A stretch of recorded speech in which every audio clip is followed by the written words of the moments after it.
And this last example I wanted to show really quick is for something we did with the utilities where this is how to assemble and put together a meter set. So this is one of the first tasks that a lot of utilities workers will have to do.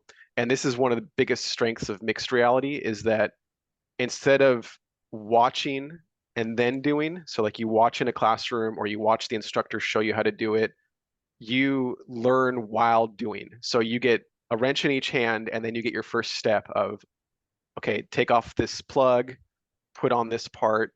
And what's great about this is, again, it's hands-on. So when this is complete, you've actually done the task. So you learn how to do the task while doing the task at the same time. And that obviously crunches the training time pretty significantly.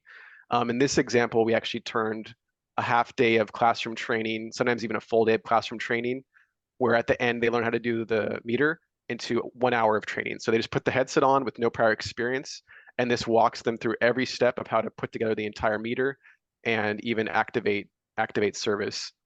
Now, as you can see, it has floating text of what to do. This is the procedure that they follow.